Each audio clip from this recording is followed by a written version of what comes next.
Então bora para dica 3, depois a gente lê mais perguntas. Terceira dica, aprenda as estruturas da programação. O que é isso, né? Programar é muito sobre tu saber que existem estruturas padrão, né? Uma estrutura padrão que tu vai ter que seguir para atingir um objetivo dentro da programação. Por exemplo, tem o if, que é uma condicional. Para tu fazer um if no teu código, tu vai ter que seguir uma estrutura.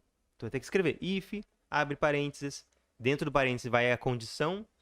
Se aquela condição for verdadeira, ele vai entrar naquele if, né, que é o se. Então, se essa condição for verdadeira, entra no escopo desse if e faz um trecho de código. Aí vai ter um abre, um fecha parênteses, um abre chaves. Então, tem uma estrutura para tu criar aquele if. Chama de sintaxe também. Tu não pode simplesmente sair fazendo o código da forma que tu acha melhor. Tu tem que seguir uma regra. E isso muitas vezes é muito bom, porque tu vai ter uma regra ali para seguir. Então tu não vai ficar tão perdido, né? Só que vocês têm que aprender essas estruturas, né? O que a gente vê de pessoas que Tenta chutar. estão tentando fazer ali, Chutando. de primeira, né? Sei lá, vou fazer meu primeiro projeto, sozinho. A pessoa fica chutando como é que ela vai tentar fazer um if, como é que ela vai fazer um for, como é que ela vai fazer um for each. Então, ela não entendeu ainda, não provavelmente Assimilou, né? O que aquilo ali tá fazendo, pra que serve. Eu acho que não assimilar, talvez até ok, porque tu tá aprendendo, mas ela deveria pelo menos ter colocado isso, por exemplo, num resumo. A estrutura de um if é assim.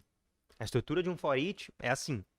Aí escrever lá, o que o for each faz? O for each vai iterar em cada um dos elementos de um array, por exemplo. Né? Então ela tem que ter... tem que ser esperta. Né? É fato que quando tu for fazer o teu projeto pela primeira vez sozinho, tu não vai conseguir fazer. Tá tudo bem. Tu tá aprendendo, né? Quando a gente aprende uma coisa, a gente precisa praticar. Só que tu precisa começar a tentar entender as coisas que tu tá fazendo. Né? Isso vai te dar vai te fazer evoluir muito mais rápido. Essa é uma dica de ouro. Essa é a dica mais importante, eu acho. Não sei se tem mais dicas mais importantes, mas essa é uma dica importantíssima. Sim. Acho que é a mais importante, eu diria. Acho que é a mais importante porque a gente, né, o Cadu e eu, a gente já passou pela fase da programação que vocês estão hoje, né? Que é o começo.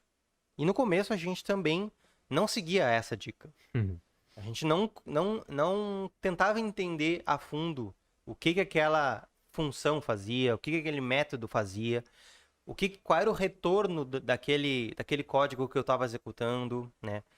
O que aquele código, o retorno daquele código, o que ele era, o que eu podia fazer com ele, tudo isso, né? E, sem contar essas coisas que a gente falou também da parte mais da sintaxe, não sei falar direito a pronúncia, mas, enfim, a estrutura, né? Ter isso anotado, ter isso padronizado ali para que tu sempre consiga fazer nas primeiras vezes olhando, né, consultando, mas depois com a prática tu vai fazer sozinho, sem olhar mais, né? Então, a gente não fazia isso, né? A gente, sei lá, tentava fazer ali, não dava certo, ia chutando até conseguir, né, no começo, e isso nos atrasou. Então, vocês acho que por conta de ansiedade, né?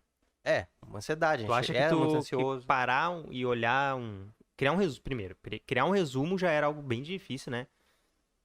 Porque tu não queria, sei lá, tu achava que fazer um resumo era perda de tempo, né? Tu queria meter a mão no código. Isso é muito uma coisa de uma pessoa ansiosa, né? E nós somos.